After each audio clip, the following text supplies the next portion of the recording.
How's it going, everybody? Welcome back to another episode of Devin the Bear. Today, we will be discussing the very exciting card of UFC 264. Lots of great moments, but it all got ruined by one really bad moment. But with the Dustin Poirier and Conor McGregor fight ending with a leg injury. But besides that, we still have really exciting fights to talk about. I mean, from the Nico Price versus Michelle Pereira fight to Ilia Topuria coming out of nowhere, being the underdog and knocking out Ryan Hall. Lots of great things to discuss. So, Um, yeah, as far as the undercard and the prelims, there were a lot of great fights from the beginning of the night to the end of the night. Um, the Amari Akhmadov and Brad Tavares fight was very exciting. yep, The Jennifer Maia Jessica Ai fight was very exciting, very yep, bloody as well. Um, every single fight was just very, very fun to watch for one reason or another. And then, yeah, like you said, the Ryan Hall fight and Ilia Topuria, Ryan Hall did his thing, and it just wasn't working, and he yeah, ended up paying for it because he just wouldn't stop doing it. yeah. He Um, was the underdog. Ilya was the underdog coming into this yeah, fight. and it changed Yeah, during the live. did it really?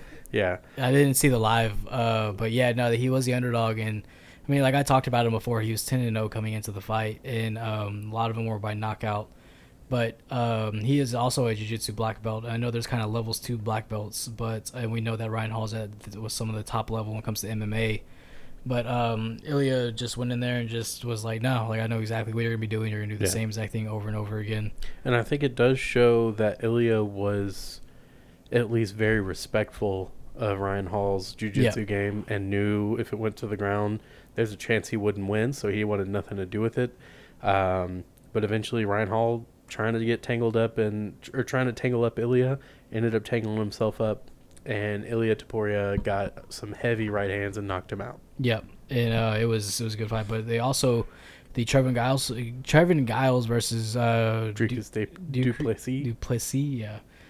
He has a weird fucking name, dude. It fucks me up. But even that fight was, I mean, I had Duplessis winning, but I knew these guys were just going to throw down as soon as they saw each other. And that was very exciting. It was very back and forth. You saw Duplessis start taking a lot of shots that maybe he didn't need to be taken, but he was taking them, and he had a very traditional stance.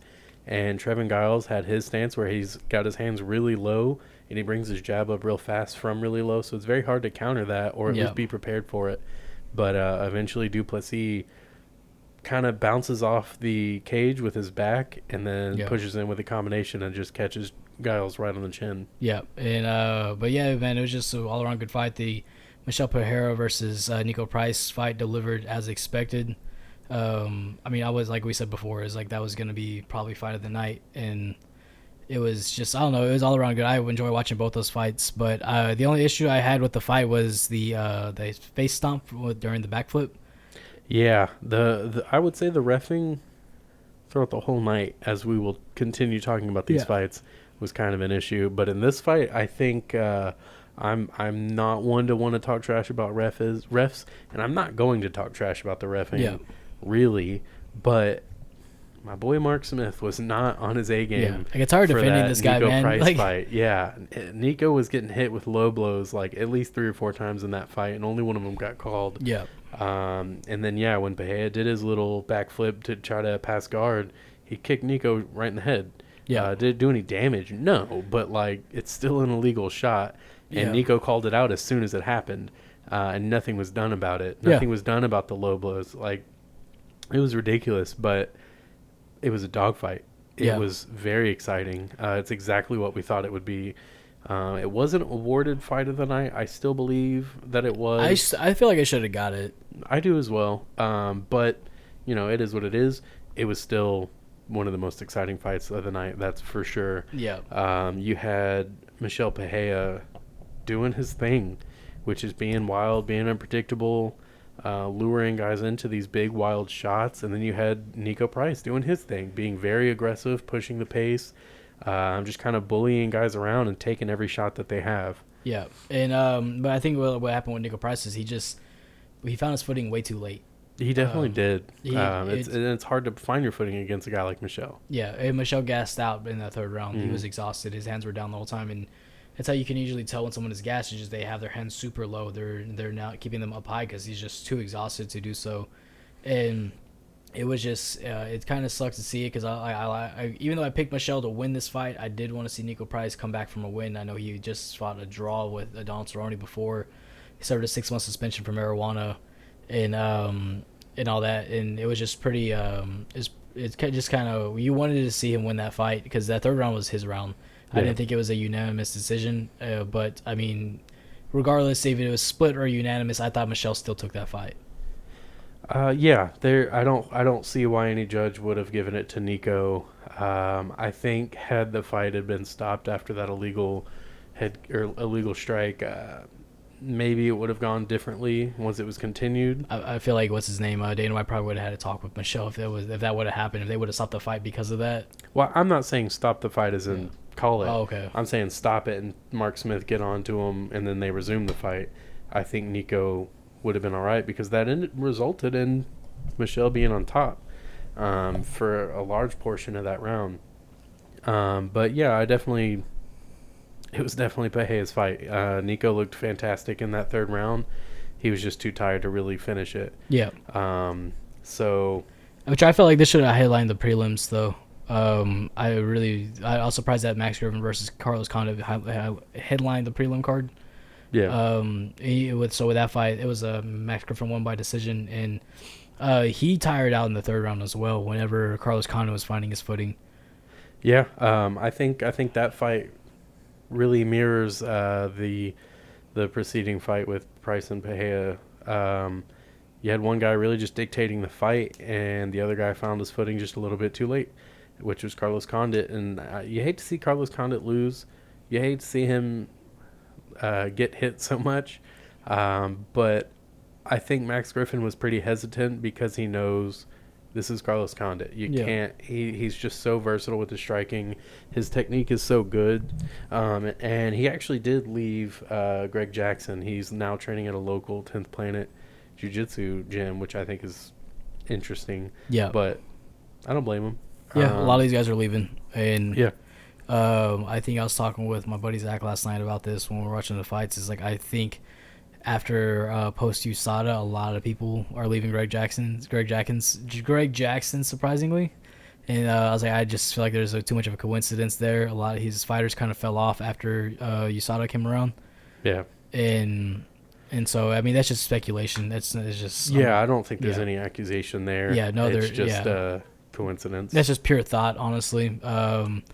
But yeah, I mean, it was just, I know Carlos Condit got his nose broken in that fight by one of his punches. It was pretty rough. Yeah, but I mean, something about it just kind of turned it on for him. Like, he was just kind of flipped a switch, and now he was in there doing his thing. But I expected Max Griffin to go there and knock him out. Yeah. And I think Max Griffin put on a great performance for the first and second round. Just that third round is whenever he tired out, and then we saw Carlos Condit. Okay, he still has it, but it took Carlos Condit too long as well. Just same exact story as Nico Price. It just took too long for him to find his footing to really do any type of damage to solidify that he was the winner in that fight. Yeah, and I think anytime Max Griffin needed to get a takedown, he went for it. So I think he was fighting a smart fight as well as trying to get the knockout very heavily. Yeah. I don't think that's a big notch on his belt. No, I don't think so either. It was a good fight, but it was definitely. Well, they played it out to be like a big notch on his belt too. I mean, it's Carlos Condit. I understand, but I get what they're saying. I think at the same time, when you really look at it and you try to dissect it, what you see a lot of is Max Griffin had an opening and he didn't take it. Yeah. I think that is what I consistently saw from him in that fight.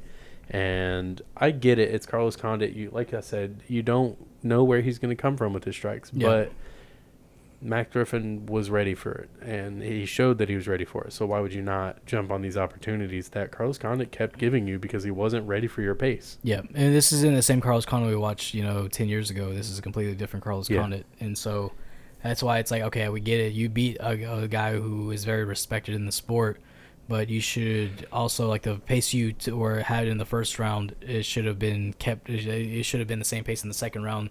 You were landing these leg kicks, you were piecing them up on the feet. And he got very hesitant as the fight went on. Yeah. And so and maybe that was due to exhaustion, who knows, but he took the fight by decision, and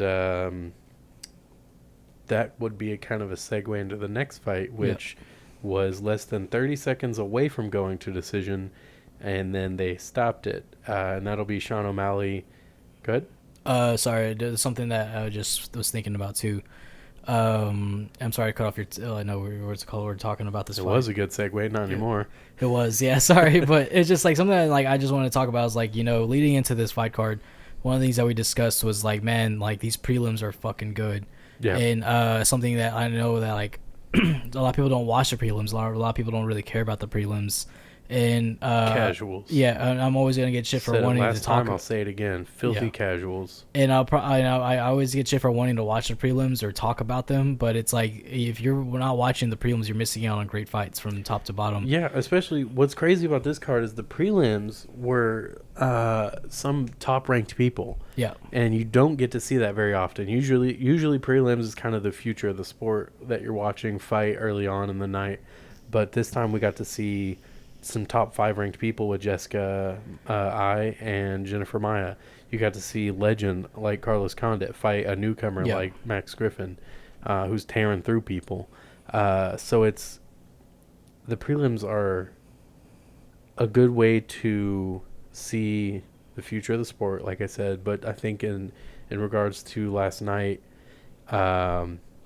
it was just a fun night that was planned yeah, by the matchmakers. And if you didn't watch prelims, you missed out, yeah. because like I said, that Akhmadov and Tavares fight was fun. They were throwing down, dude. They were going off with wild punches, trying to knock each other out as much as they possibly could, and it just did happen. It went to decision. Brad Tavares took it, but man, was it fun to watch. Yeah, And then the very first fight of the night was standing guillotine. yeah, So, like, if you're not watching the prelims, you do your thing. But if you're going to get bothered by someone watching prelims, or give someone some guff for talking about prelims and not the main event, maybe you should check yourself. yeah. What's it called? Like, because it's fun for me to talk about those things, and also like talking about like these other organizations. We talk about Fury a lot. We talk about these fighters that are coming up in Texas MMA. Like, how crazy it's gonna be, dude. Like in 5 years from now, right? Like we say, we talk about guys like Jacob Silva. We talk about guys like Leo Mono Martinez. Dave Nguyen, and Dave Nguyen. Sorry, David Wynn. Fernando Padilla is another one. He's now in the UFC. Leo Mana's in the UFC.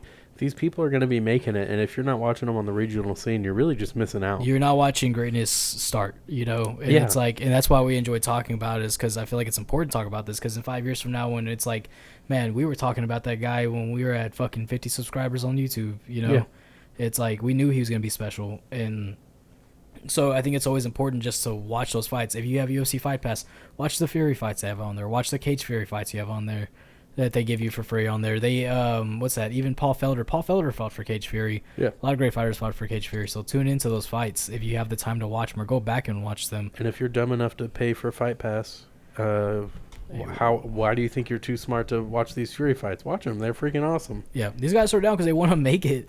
So, hey, man, it's only $10 a month. Don't give me too much shit. But sorry to ruin your segue. You're just good. something that I was like, I feel like we should discuss that a little bit. I'm perfectly fine with that, because I love fights. I don't love main events or main cards. I love fights. Yep. I'm here for the fights, not the popularity that it brings. But yeah, so to move into the main event, which was opened with Sean O'Malley and 11-day replacement Chris Moutinho. A lot of people were shocked with that one, I think. Sean O'Malley was like the minus 1,000 favorite. Yeah. And then Moutinho was plus 600. So that's 1,600 that you would have over your opponent. And let's be real, Sean O'Malley didn't finish Chris Moutinho. No. The reffing did. Yeah. So I think this was another thing where the ref kind of failed the audience. I know the ref's job is to protect the fighters, and that was it. Herb Dean, right?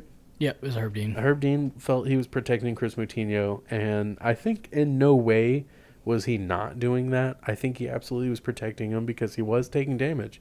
But my thing is, and I think most people are going to agree with this, just because it seems like most people already do feel this way, The whole fight was going that way. If you felt like he was taking too much damage, why didn't you say something much earlier in the Yeah. fight?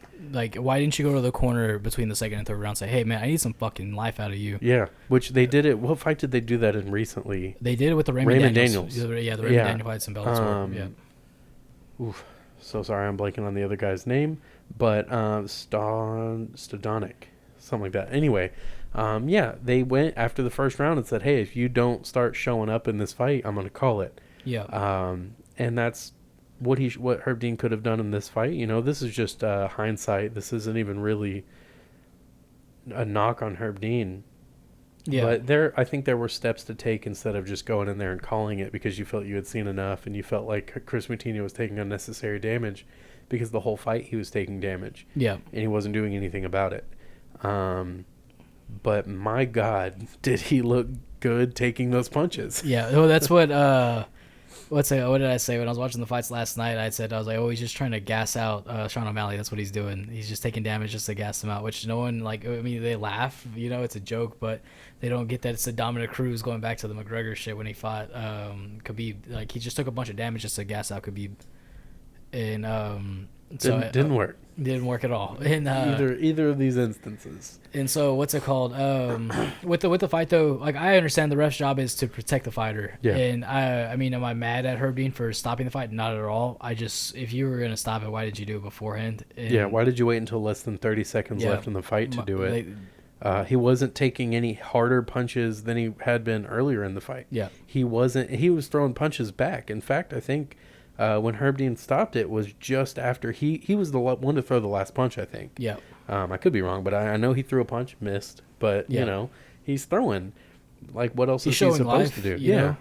And, it wasn't a situation where he was standing there with his hands down getting punched in the face. Yeah. He had his hands up and he was getting punched in the face. Yeah. And what happened between those? I want to say it was between the first and second round. Matino looked at Sean O'Malley's corner, and he flipped off. He gave the bird to Tim Welch. Nice. And shit. And so I like Tim Welch, but nice. Well, Tim Welch, and I probably know what happened, is Tim Welch has an issue for talking shit to these fucking fighters, and I can't stand it. Like, I don't like it. Regardless, I know that's your fucking boy, but let the fighters talk their shit to each other, you know? If Tim Welch weren't funny, yeah, then I would be like, yeah, man, no, he's fuck freaking that. hilarious. I don't care how funny he is, dude. Like, leave that up to the fighters. Like, whenever he did to Jose Quinones, whenever they were doing their stare down, he was like, beat the fuck out that fucking crackhead, fuck that crackhead up at the stare down. It's like, dude, like, you're a UFC reject, like, you're a great coach, I fucking get it, but don't talk shit to these fucking guys, man. Like, is he not just pumping up his boy in that instance? Get the fuck out of here, dude. No, like, that's doesn't make it okay. So it's like, what are you talking? I don't know. Maybe I'm sure he was talking shit to Chris Moutinho. Oh, I wouldn't be surprised. And it's just like, dude, like, get the fuck out of here with that shit. Leave that up to them. Be a respectful coach and just coach your fucking fighter.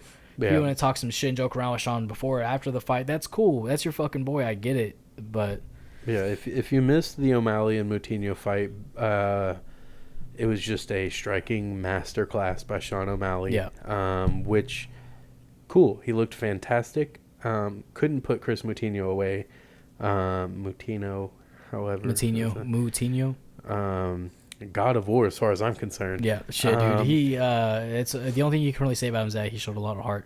Yeah, and, which he, as far as fighting ability, he showed what could easily be either some cage jitters. Yeah. First time in the UFC, you're on a Conor McGregor card, you're in Vegas, and you're fighting Sean O'Malley. That's kind of the biggest stage you could possibly get for a UFC debut. You got millions of people watching you. When you're called up from where he was called up from. So maybe it was jitters, maybe it was a lack of coaching. Yeah. I'm not knocking on his coaches. I don't know his coaches. Maybe it was a lack of ability, and that's all there is to it. But what I will say is this. That whole fight, he never stopped pressing forward. That whole fight, he never stopped showing heart, like you said. In that whole fight, he showed promise. So I think some things that they could do to keep him around and see what they can make of him, give him the resources. The UFC has different gyms that they can send him to. They have the private institutes they can send him to. Do that and see what he can make of himself. Give him one more fight, see what happens. Because I think that what you could have with him is, one, you teach him not to chase, but to cut off. Yeah. Because one thing I noticed with that fight is he's chasing Sean O'Malley from beginning to the end. He never once tried to cut him off. And that's why you never saw him up against the cage very often. And you saw Sean O'Malley able to duck his head down and lean out of the way, because that's the second thing. Mix up your striking. What he did a lot of was punches. Yeah. And he would try to lean in with that left hook. But I think you throw a knee up, you don't have to land it. You throw a knee up, though, when Sean O'Malley's ducking that low, you're going to scare him out of doing it again. And that makes cutting off the cage from him a lot easier. And the other thing is head movement. Get this guy some better coaching. Yeah. I'm really not trying to knock on his coaches, but I don't know what. Maybe he just, again, jitters. Maybe it was just jitters, and his coaches were telling him these things. Well, his coaches tell him in the between the second and third round, hey man, you gotta start moving your head. You should. It's kind of late to be telling him, hey, move your head a little bit. You should have been telling him to move his head from the start. He was doing a lot of good. He was throwing good leg kicks in the first round, and I wish he would have stuck to him. It was probably hard as fuck when you're getting jabbed to death, but yeah. To remember, hey, I should throw some more leg kicks. But I think Moutinho showed a lot of things, even in Sean O'Malley, that he needs to work on. Sean O'Malley did, like, whenever he was backing up, and Moutinho would pressure him. If Moutinho had better striking, I think he would have caught Sean a lot more. Yes, he would have. And he missed a lot of his heavier shots because he didn't set them up. He would throw this jab or this lead hook to set up his right hand, but it was like you whiffed on it. Yeah.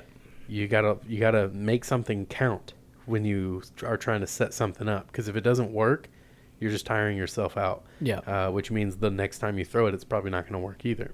But I'm excited to see Chris Moutinho back for sure. I Me think too. He made a fan out of me, and I was hoping he was going to win, even though I knew Sean O'Malley was going to win. I wanted to see an upset that night, but regardless, I hope that the UFC decides to keep him around. I hope they give him they gave him the $75,000 bonus. I'm hoping he takes that and he uses some resources to go get some better coaching. I would like to see him go train at the UFC PI. I know they have Forrest Griffin there. I think Dewey Cooper's there as well.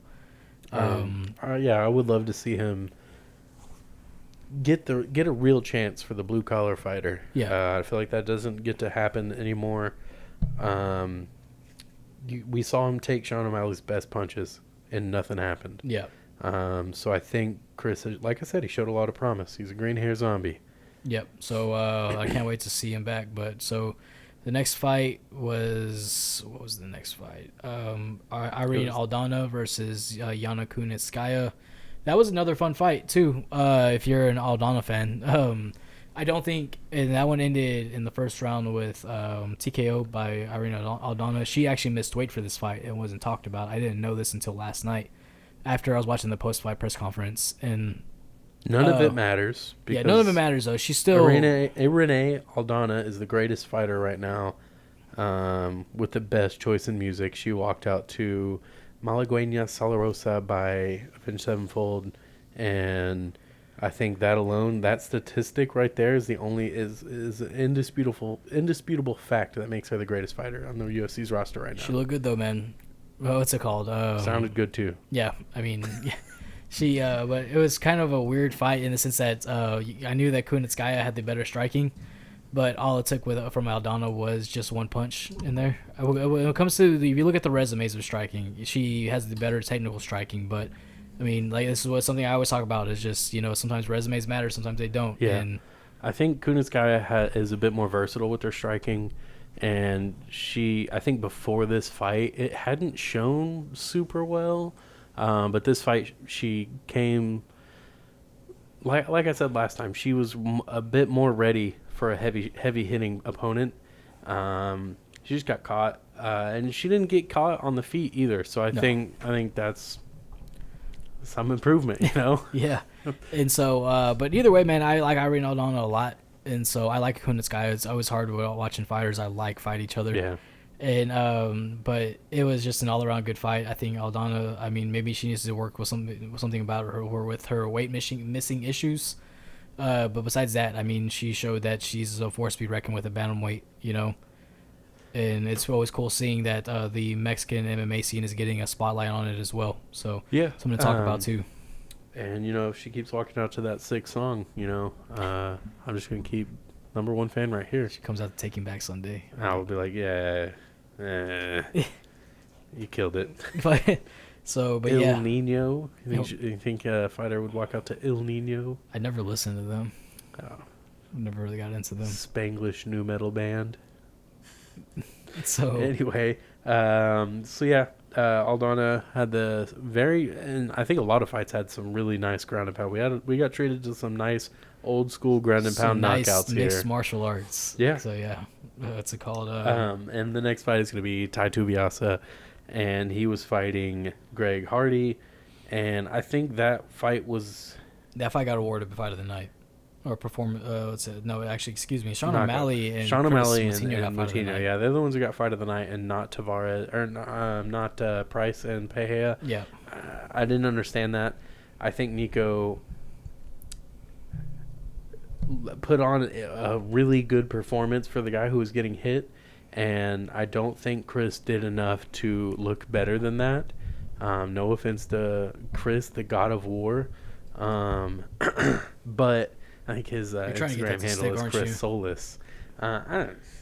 Sure. But I just feel like their fight was more entertaining from both ends. I don't think one fighter looking great and the other fighter taking every single shot makes for fight of the night. At least not on the same night as the other. So, like I said, Tai Tuivasa, Greg Hardy. I wanted to see a little bit more, but I think we got exactly what everyone figured. Yeah, this is exactly how I figured it to go down, honestly. Well, I'm not saying in the sense of Tai Tuivasa getting the knockout win. I'm saying two heavyweights hitting each other, both guys getting hurt, because look at them. Their resumes both are very similar. They hit hard, and that's what they go in there to do. So you had them meeting in the middle, kind of mixing up some strikes, and then Greg Hardy rocking Tai Tuivasa, giving him a little bit of the chicken legs, and then he jumped on it. But when he rocked him, he did this. He would do a lead left, but he would drop his hands real low as he went in for it. And once he rocked him, he did the same exact combination when he jumped in to try to finish him. Yeah. And the second he put his hands down and got in close after he threw that first strike, Tai Tuivasa came with the left hook straight to his face and put him to sleep. Yeah, he didn't see that punch coming at all. Whenever you see the replay, he just kind of went into the side with it. Greg Hardy did not see that big punch coming, and he caught him nasty right on the perfect spot to knock somebody out. And it was just a fun performance by Tuivasa. I think what kind of sucked whenever he knocked him out was what highlighted the most about his performance was the shoey, not the fucking knockout. Well, he did like 3. Yeah. And then one of them had Dustin Poirier's hot sauce. Yeah. And that was my favorite, dude. And so even when he was walking out, someone was from the rafters was pouring beer into his mouth. Like, really? Did you see that? No, yeah, somebody like up part. high, like probably like 15 feet above him was like, "Hey, Ty," and they started pouring the beer into his mouth from that high. I'm like, that's disgusting. I mean, but that's so cool at fan the same favorite. time. Yeah, he's so much fun, dude. And I mean, he was my pick to win. And nothing against Greg Hardy. I think he just and I know he is an athlete, and he can be a good fighter. He gets too emotional whenever he has somebody hurt. And yeah, I feel like there's just levels to it. And no matter how, I mean, he can train a lot harder, but I don't know if he'll ever be at that level. I think he will, simply for the fact that he acknowledged it was a rookie mistake. Yeah. He said he can't. He's like, I'm the Prince of War, but I'm out here making these mistakes. It can't keep happening. Yeah. And I think that alone tells me he's ready for the next level, because the issue, if you're trying to exceed and break through your own ceiling, is if he had said like, "Hey, I got caught, it happens," then it's like, no, you didn't just get caught, you made a mistake. Like, you got to fix it, you got to learn. If you're not learning, there's no point in doing this. You're going to be a mid-tier fighter at best. Come on, that's not your goal. You know that. What's kind of crazy about Tai Tuivasa, he used to train at AKA. Yeah. And I think even if you watch him fight, he does fight kind of sloppy, but he can be technical if he needs to be. At the same time, I think he's just like, he likes these dogfights. He likes to just get in there and throw down. Yeah, he threw some leg kicks that looked real clean. Yeah.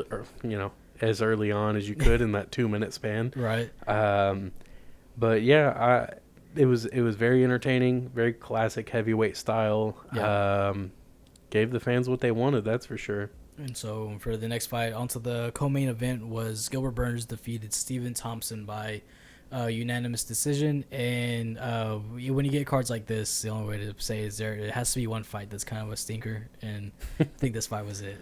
Yeah, I think you're right. It was about what I expected. It just went the other way. Yeah. I expected Thompson to be able to keep his distance, and he wasn't able to. But that being said, it was what I expected was him to keep his distance with strikes and just kind of pepper Burns. Yeah. But instead, you had Burns take down Thompson and pepper him. Yeah. Because neither fighter's really going to be able to do much to the other because they're both such high level. Yeah. But here we go again with the bad reffing, Yep. or however you want to call it. I'm going to say bad reffing because in this instance, I do think it was. I don't think Herb Dean stopping the Patino fight was bad reffing. I just think there's not as much logic behind that. But in this case, I think this was bad reffing. There was a lot of shots to the back of the head. The Matinho fight was a lot of cup shots too. Yeah, I don't know if we mentioned that or Yeah. not. But yeah, he kept complaining to the ref saying, hey, he keeps hitting low blow. Hey, low blow. At least two punching times. me in the dick. Why doesn't he stop kicking me in the dick? But yeah, in this fight, there was a lot of punches to the back of the head, especially towards the end. You ever seen Dragon Ball Abridged? Yeah. Yeah. And Vegeta's like, he keeps kicking me in the dick. Why won't he stop kicking me in the dick? But Burns kept hitting Stephen Thompson in the back of the head with punches, and it was... And he didn't really ever try to correct himself on it either. Nope. And the first time I kind of gave him the benefit of the doubt, Stephen Thompson turned his head a little bit to kind of get away from the punches to the temple. Yeah. And Burns kept throwing, heat of the moment. But there were at least 3 or 4 punches to the back of the head. But then, like a few 10 seconds passed, and then he did it again. And Stephen Thompson's head never moved. He saw the back of his head, and he just started smacking it with hammer fists. Yeah. And I always get nervous with the back of the head shots because Yeah. I look at somebody like Pritchard Colon, Or Patrick Cote yeah. with Alessio Sakara. Yeah. That one was, Yeah. they're both real bad. Pritchard Colon's like, he's pretty much not able to even take care of himself anymore because he got punched in the back of the head. I was going to times in say the fight. Patrick Cote's is really bad, and then I was like, well, it's not worse. Yeah, so. yeah. Pritchard Colon ended up in a coma, and he ended now he can't even take care of himself. He was a talented boxer, and now he has to be taken care of by his mom for the rest of his life because he's not able to even take care of himself. He can't speak, he can't walk, or any of that because back of the head shots can be very serious, man. And so Your brainstem's back there, guys. Yeah, it's very important to watch that shit. And so I was surprised the ref didn't say anything. It's like, man, it not only did not say anything, but like hardly anyone said anything until it was like overly blatant. Yeah. And then that's when the commentator started mentioning it, and I was just like, okay, but all night it's kind of been like that. Yeah. So what's the problem? Why aren't we telling I don't know. Yeah. I don't like I said, I don't like knocking on the refs, but I think something should be said about it. I don't think it ever got brought up in the press conference either. No, it didn't. And so with the fight though, it was just I saw right there was like, the reason why Stephen Wonderboy Thompson never became champion was just you relied too much on being a counter striker.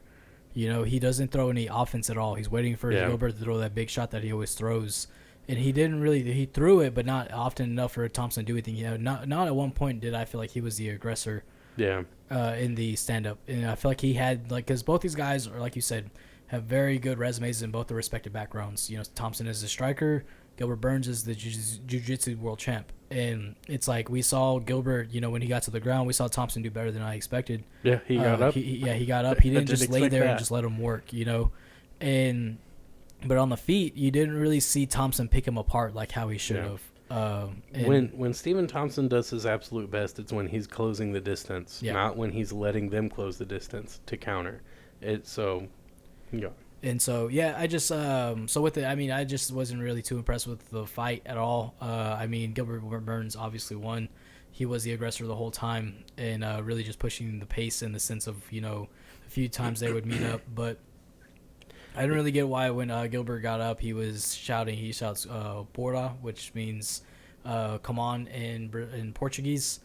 And what's it called? It actually means something else, but I don't feel like getting laughed at. So he kept saying it pretty much means "come on," like keep coming, you know. And so he was shouting that, but it's like, man, what are you so fucking hyped about? Like that wasn't a good performance by you. Like it's kind of like remind me of the Benil Dariush fight with Tony Ferguson. It's like, okay, like that was a good fight, you won, but like, and Benil Dariush wasn't fucking hyped about it at all because he knew he just won. Was actually pretty bummed about it. Yeah.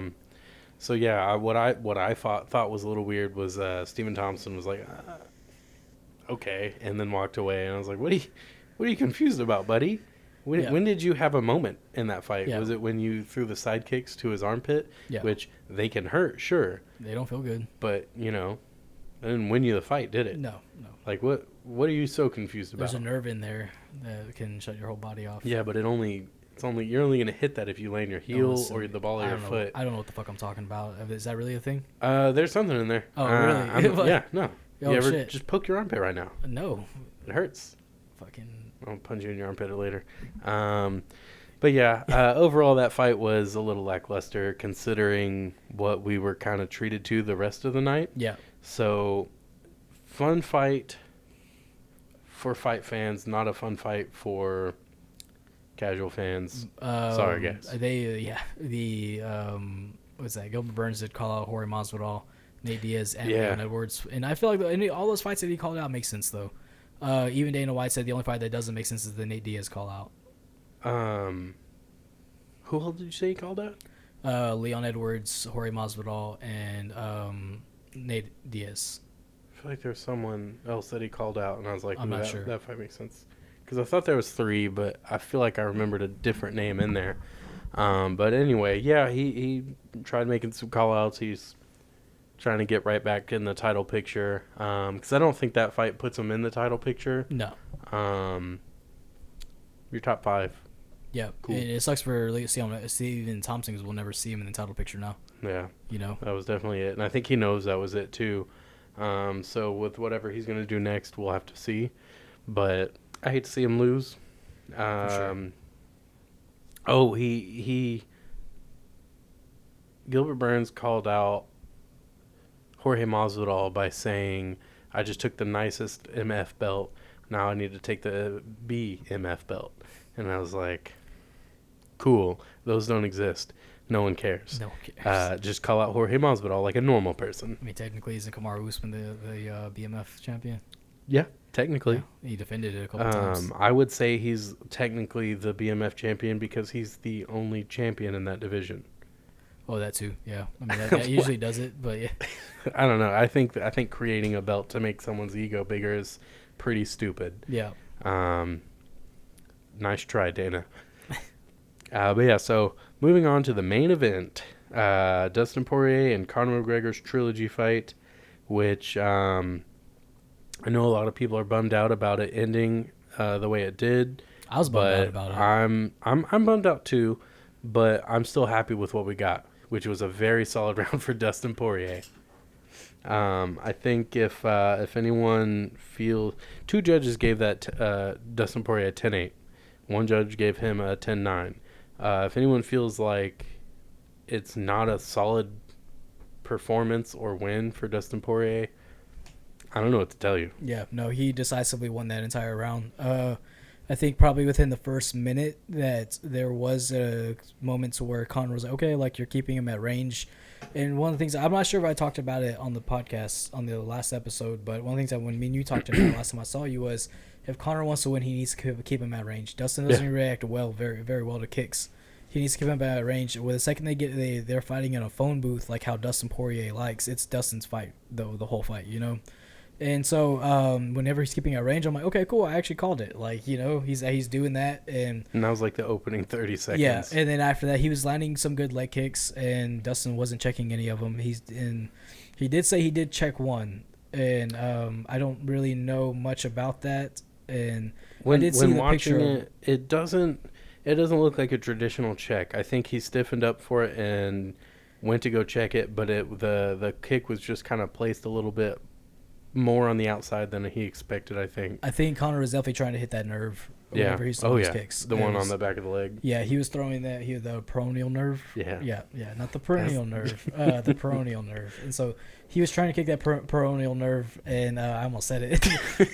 Trying to kick him in the butthole. So he's trying to kick Which that peroneal apparently nerve. everyone can kiss Yeah, Dustin's whole butthole. yeah. They said, oh, if you want to boo him, you can kiss his whole butthole. And I thought that was really funny that he said that. And but that's what I think they were at one point. They were exchanging calf kicks, but then Dustin, he's not the crispest boxer. I know he's not. I'm a big fan of Dustin Poirier, but I know that his boxing is not very crisp. He whenever he throws, like he's like it's a dogfight. Like he doesn't make it pretty. He just goes out there and does it. You know. I'd like to address this also. We are both big Dustin Poirier fans.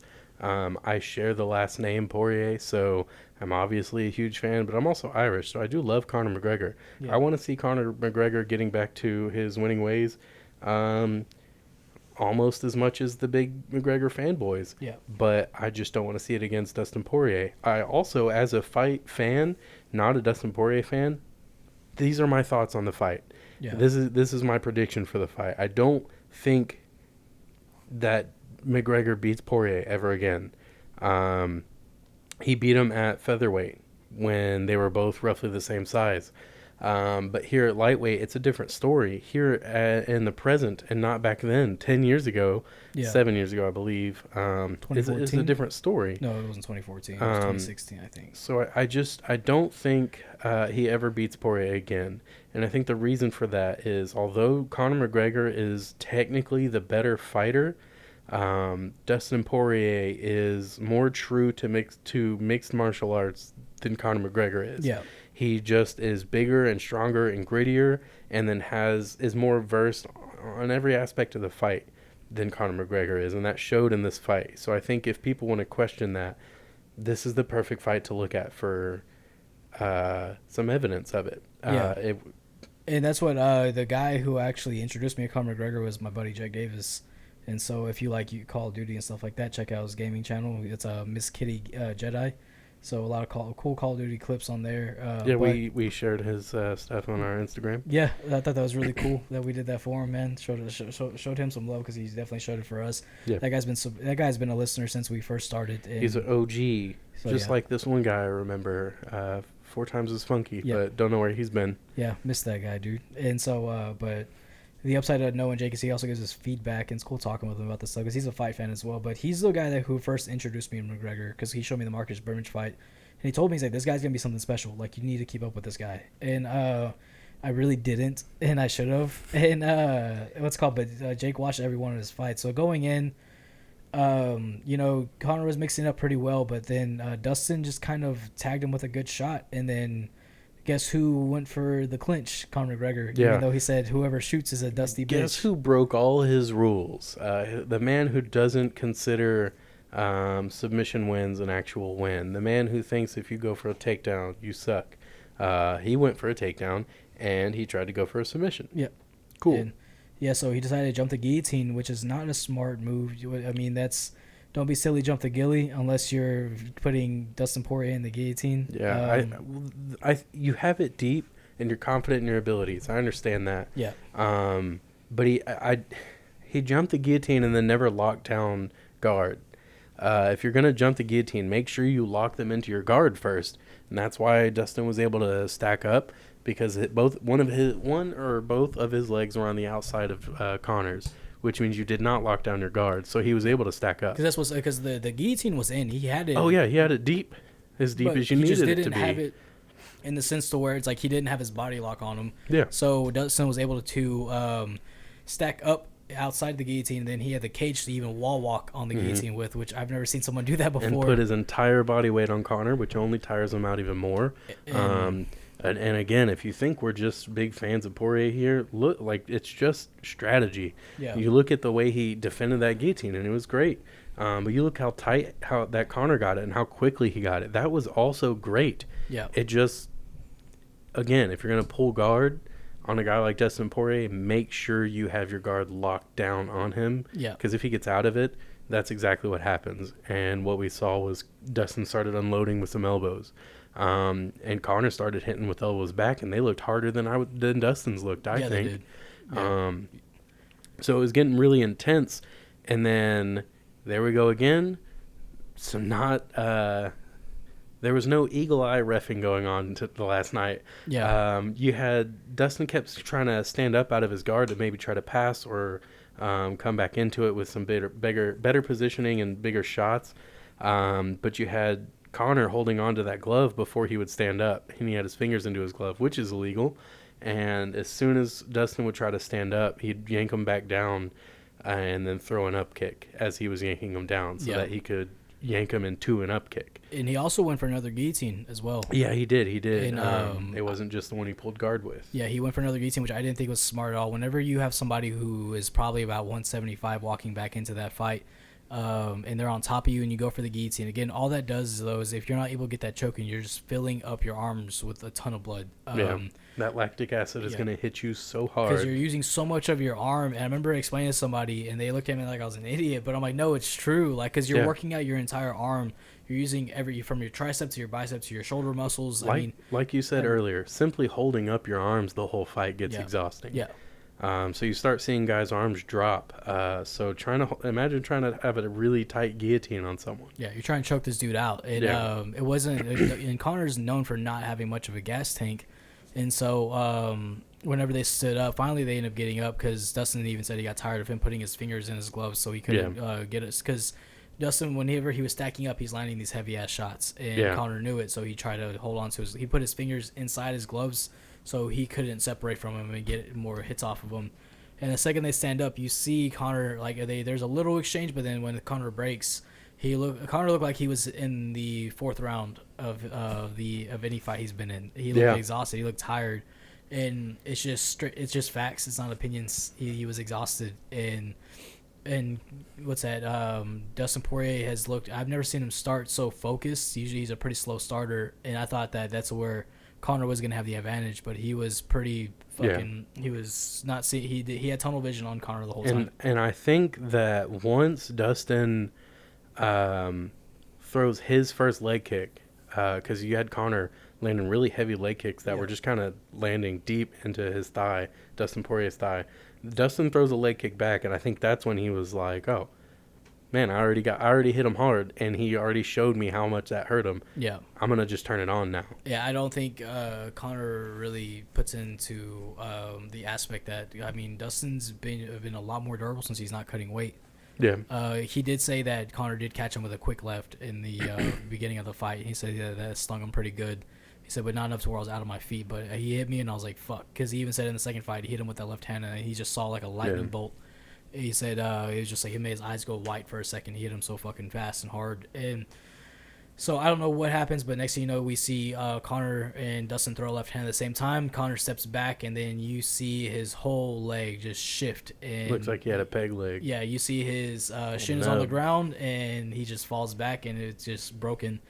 And then just a bunch of, not really a bunch of chaos, but a bunch of like just a shit show, really. Yeah. It got real weird from then on. Yeah. You had, as soon as Dustin, so it didn't end with him breaking his leg. It ended with a bell.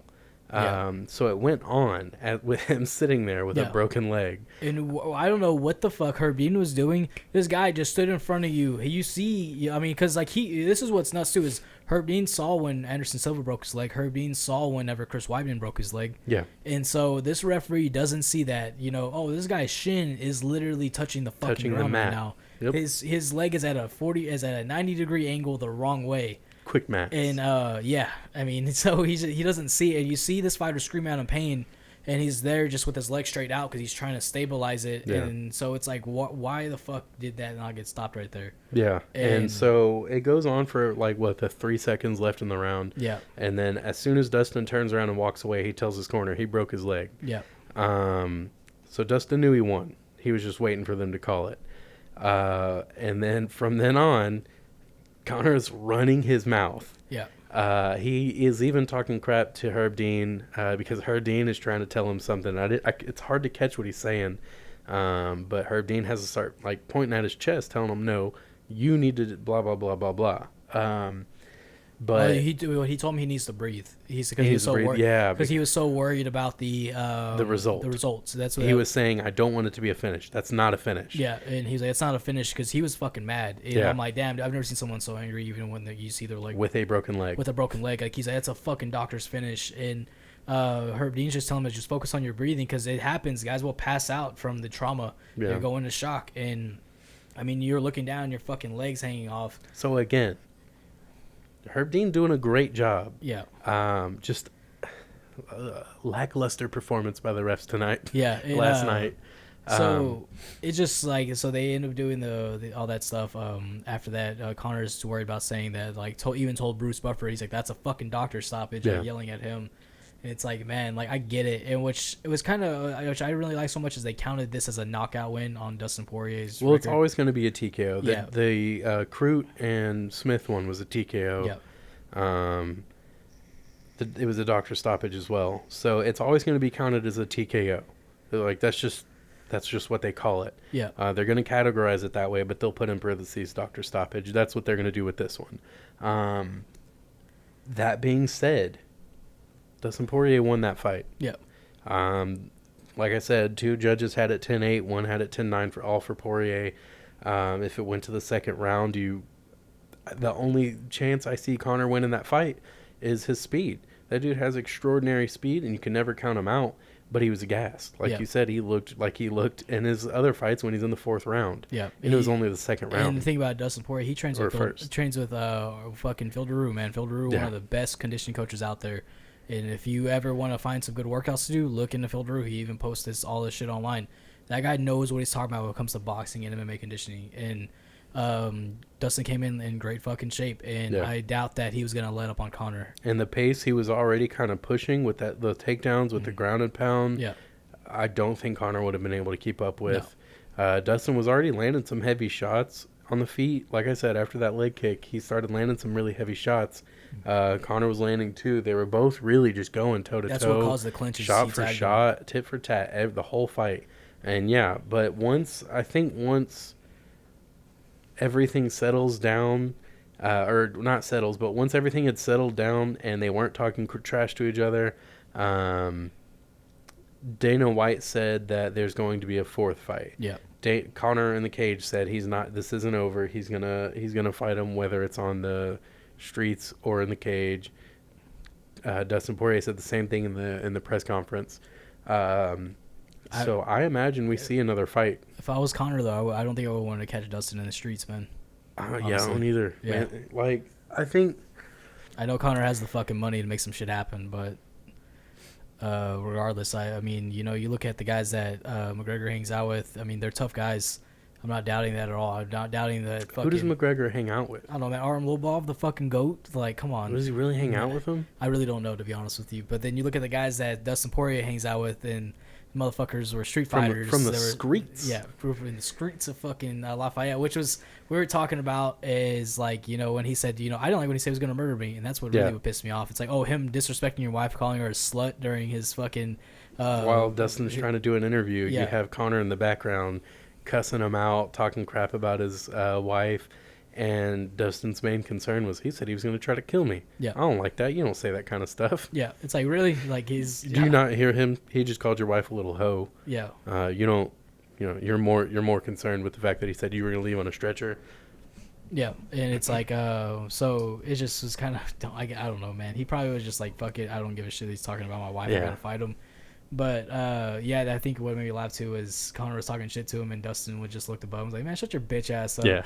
And, but, yeah, I mean, it kind of sucks that now we're going to have to see a 4th fight between these guys, because I think no matter what, and everyone talks about how good these guys are. Really, more just talks about how good Conor is.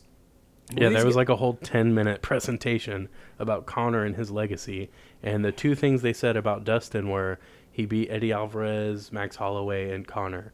And then the other thing they said about him was he's not on the Forbes list. Yeah, that's it. Cool And promo for this headlining fight. yeah, so they what's it called? There's gonna be a fourth fight, and it's crazy when you watch these guys fight. Though, when you look at the caliber of where McGregor stands, is you see them fight, and you realize how even these guys really are. Though, like they have each other's number in a sense, and I think when the fourth fight happens, though, it's gonna be the same exact fight.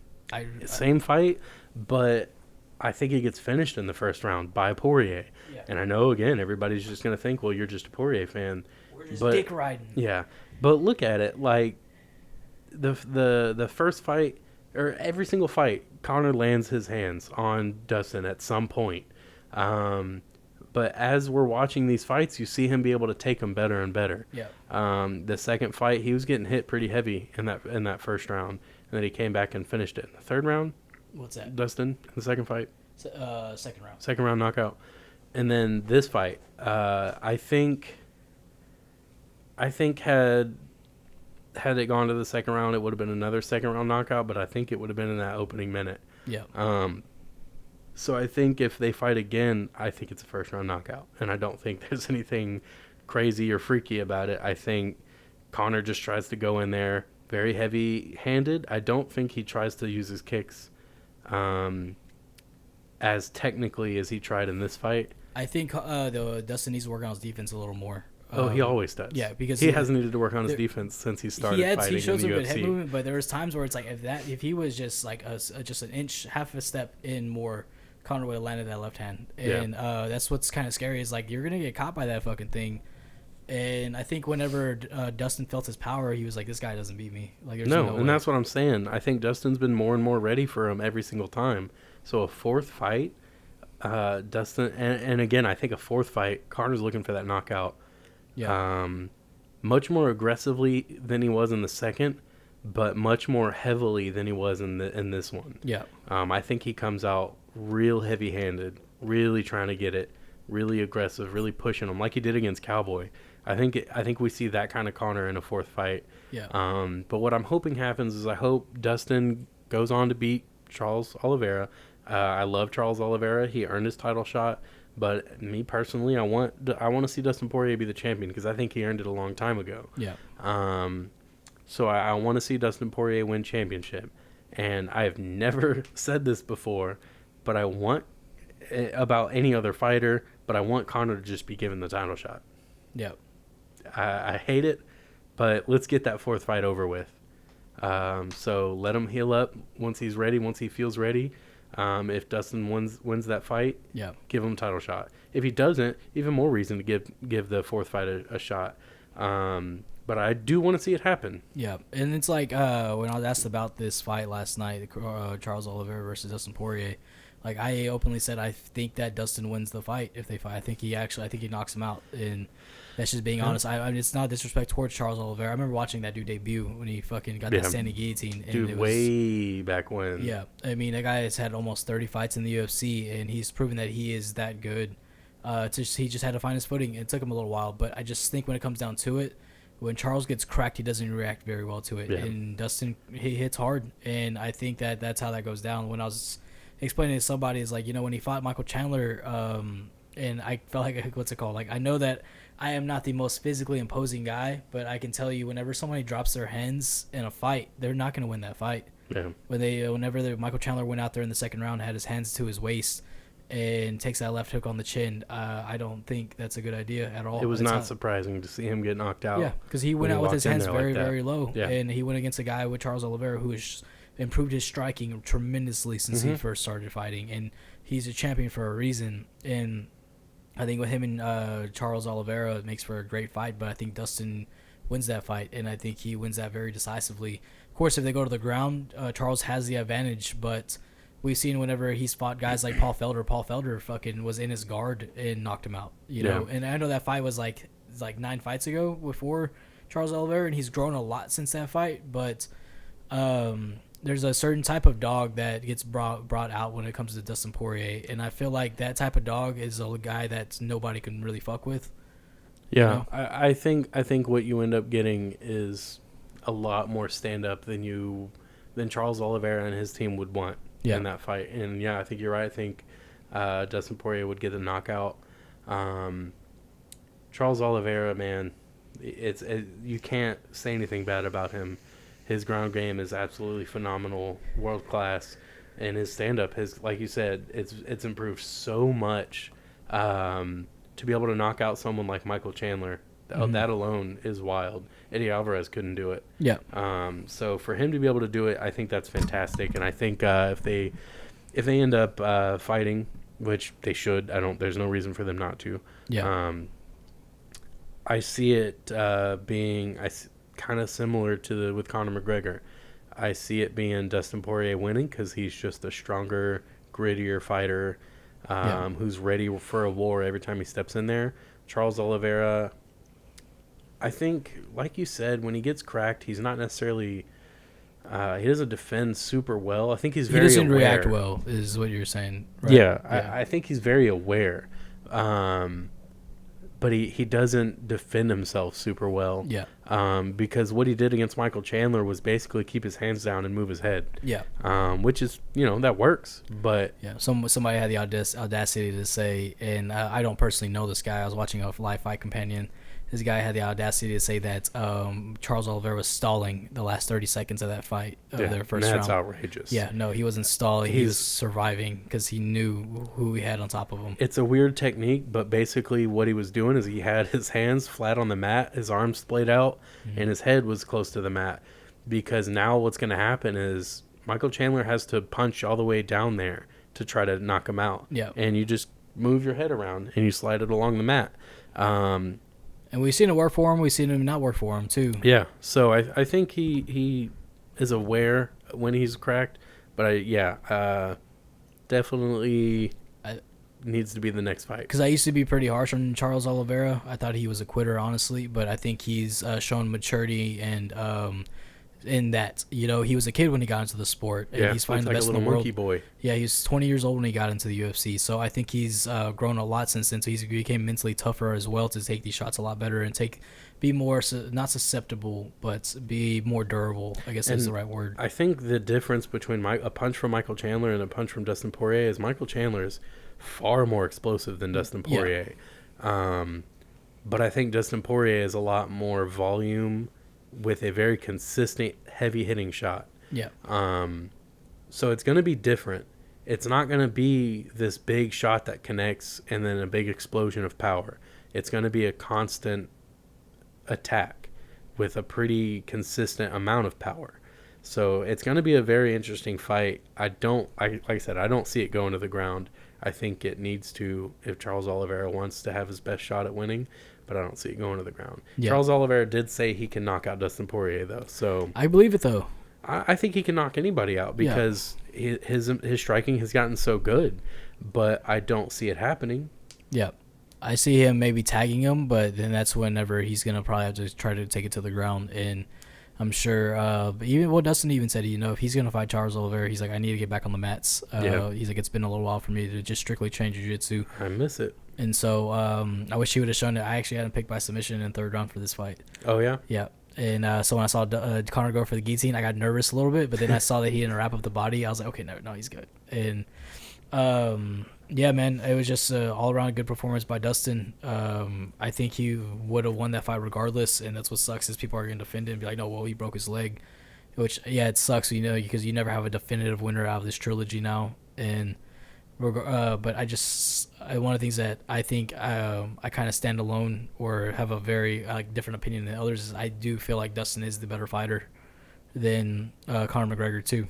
I mean, he's shown it. Yeah. By beating him more than Conor's beat him. Yeah. Again, whenever I say that Conor's the better fighter, I think statistically and stylistically, he's a faster fighter. He's got more speed. He's got better counter striking. He's got cleaner stand up.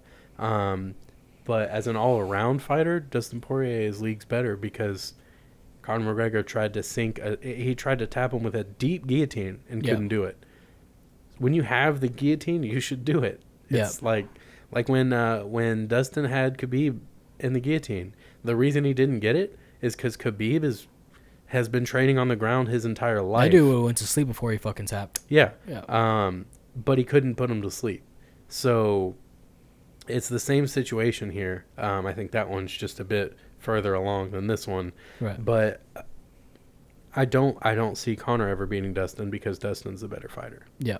And so, yeah, man, it just comes down to it. I think McGregor is showing his true colors now, especially after that. People are seeing, okay, this guy's kind of a piece of shit. And him attacking Dustin's wife, saying that whole DMs thing, which, I mean, even if you go to somebody, so he even screen recorded a video, went to on his Instagram and went to her page and pressed message.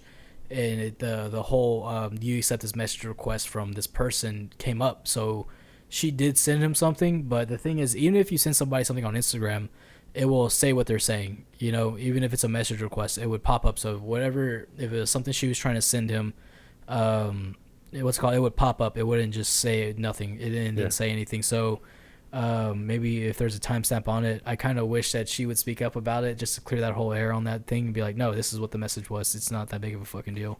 Well, I agree with Dustin. He said, no, I'm not worried about what he said about my wife. She's solid. Yeah. And yeah, like she's been with him since he was a freaking teenager. Like he was in juvenile fucking correctional facilities and stuff like that. I know he said that she was more bothered by what he said than Dustin really was. But yeah, man, I mean Dustin just showed that he's a fucking dog and he's just a better fighter. Don't add us. Yeah. Shit, no, add us. Fuck that shit. Yeah, dude. no, for real. Yeah, no, like add us. Like, let us know why you think Conor's a better fighter. I would love to have a debate about it. I would too. Shout out to my fucking boy Zach Davis, dude. By the way, because because if it wasn't for him, I was the only one where I was watching the fight at going for Dustin Poirier, and I would have got a bunch of shit talk if he wasn't there. But there's no reason to dislike Conor. I mean, well, there's a lot of reasons to dislike Conor. There's no reason to dislike Dustin Poirier. He's an all-around great guy. He's a great fighter. He's fun.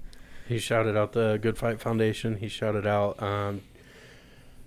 the kid that he had been working with cancer, and his family spoke out about it too, and that was really cool. Yeah. He's working with Justin Wren. And Manny Pacquiao. Manny Pacquiao's working with Justin Wren. Oh. Yeah, it's not Manny Pacquiao's thing. Manny Pacquiao and Dustin Poirier are working with Justin Wren. Oh, okay. It if you don't like Dustin Poirier, don't get mad at us because we do like him. Yeah. Be mad at yourself for not liking him. I've watched that dude since he fought in the WEC, man. Don't be mad at yourself for not liking the good guy. Yeah. Come on. Connor's not as witty as he once was, and I think it showed also with some of the shit talk. It's like, even in the pre-fight, we didn't really get, because we recorded Wednesday, the pre-fight was on Thursday, and even some of the stuff he said in the pre-fight press conference, it was like he called him Jolie's wife. It's like, come on, man, like that's not clever. And so another thing I want to talk about too was with the Sean O'Malley thing, with his situation with the opponent, because Sean O'Malley doesn't turn down fights. I know he doesn't turn down fights. He's even said, he's like, I don't say no to these guys. When they give me Luis Smoko, like, okay, I'll take it. Yeah, and he said yes to it because he didn't feel like he could say no. Yeah. He was the one who made 3 call-outs that I was thinking of. And he called out Dominic Cruz, and I think that was the only one that makes sense for his call-outs. He called out Poirier, I saw that. Yeah, and it's like, you would get killed by Poirier. You're not going to win that fight. No. Who else did he call out? Because I think that guy also knocks him out. I don't know. Whoever it was, I think he knocks him out. So, I don't know who the other guy he called out, but I know he called Dominic Cruz. I think that would make sense. I'd like to see that. But, yeah, so with that, though, so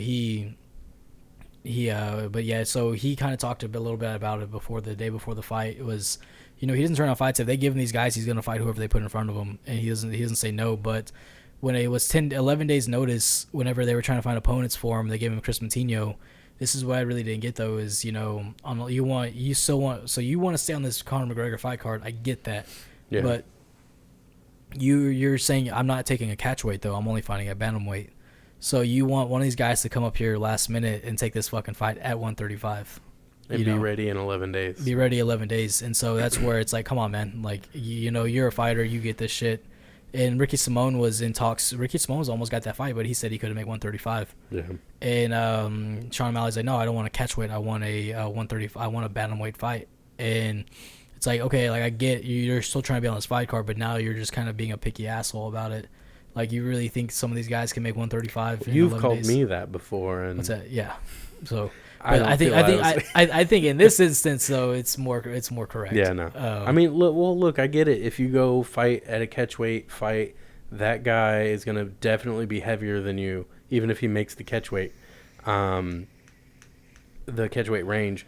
I just, yeah, I think Sean O'Malley's kind of putting himself into a corner by not having he's got the popularity, but he's had it and he's done nothing with it.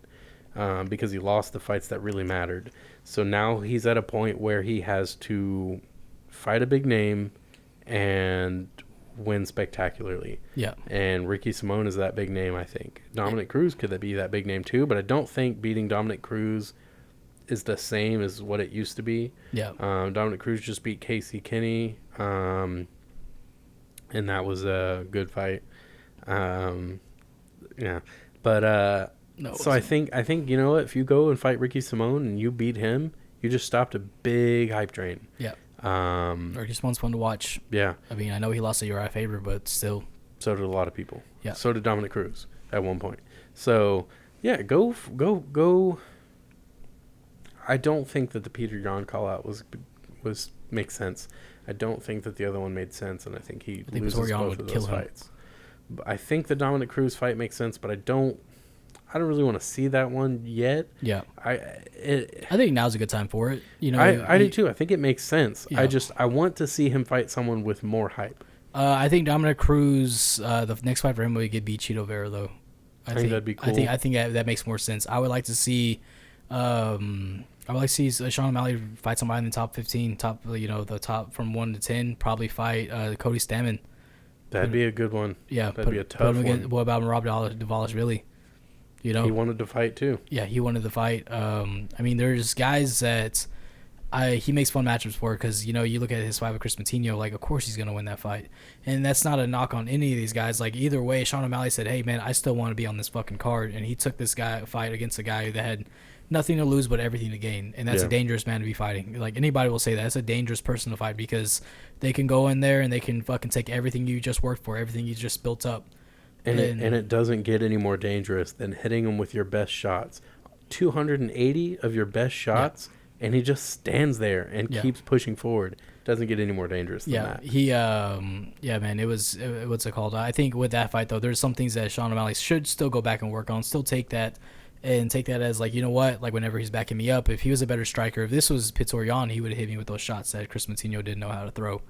And I hope Chris Matinho fucking hopefully he gets some of the training that he some better training, not knock on his coaches, but get looked at by some really great coaches that you can find out there. You know, I really would like to see him go down to the UFC PI or go to Extreme Couture, go train with Dewey Cooper, go train with fucking Gray Maynard. It's right there, right by the UFC PI. And really, someone even said that they would like to see him go down to flyweight because he looks kind of small for bantamweight. And so that could be interesting too. Well, yeah, that'll do it for this episode. That was UFC 264. Oh, real quick, closing remark. Nick Diaz versus Robbie Lawler is in the works. Yeah, they're for trying to make September. that happen. Yeah, trying to make that fight happen for September, UFC 266. Trying to remember some MMA news that we talked about that we weren't able to between then, but I just We can't can save it. That was the only thing I could think of. So, Yeah, we'll catch you guys next time.